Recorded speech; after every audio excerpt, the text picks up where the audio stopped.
Hello everyone and welcome. I'm Nikki, and my channel I like to talk about anything having to do with books. One thing that I'm particularly fond of is doing book reviews for books that I either really loved or not so much.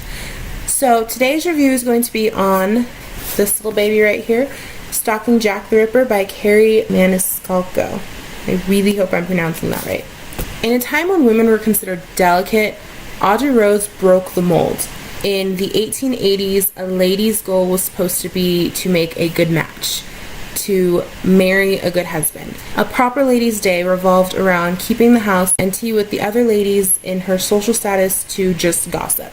And God forbid they be educated. Audrey Rose wasn't going to let society, her father, or anyone else get in the way of her becoming a forensic scientist.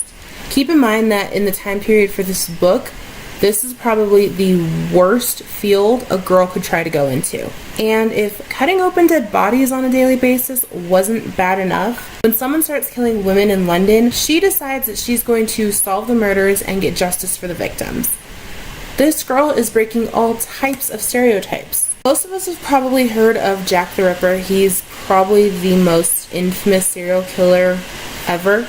This story was really interesting just because it brought in so much of that history that, I didn't know all of the details of who was killed and things like that. But as Audrey Rose is getting closer to finding out who the Ripper could be, she starts to doubt everyone around her. And it's a murder mystery, but it was really amazing to see this strong, fearless female protagonist, and she is the one who is going to find the Ripper, even though no one has ever been able to find out who he was. And it's fun to see her fight for what she believes in and what she wants, and for these other women who didn't get the justice that they deserve.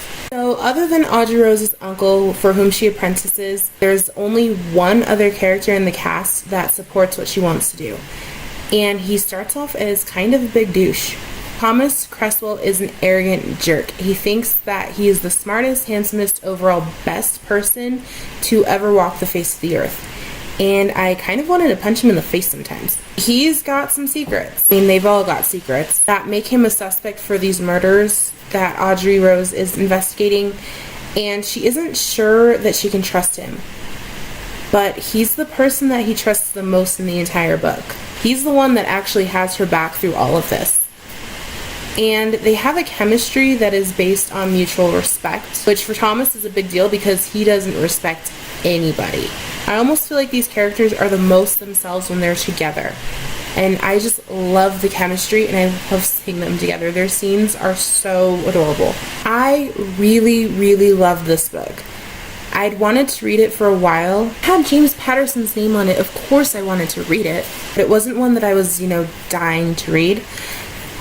Then I started it, and I couldn't put it down. The writing was pretty much flawless. It was so poetic. Audrey Rose is surrounded by blood and guts for the majority of the book, yet Kerri was able to make these really, really gross scenes that would typically make me want to throw up almost sound beautiful, and I just loved it. It was just great. It was really cool to see writing that can do that.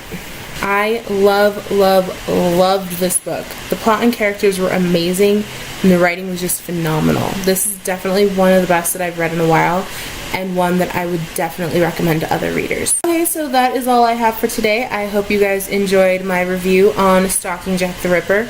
If you haven't already, I would definitely recommend getting a copy and reading it. I am very excited to read the second book in the series, Hunting Prince Dracula.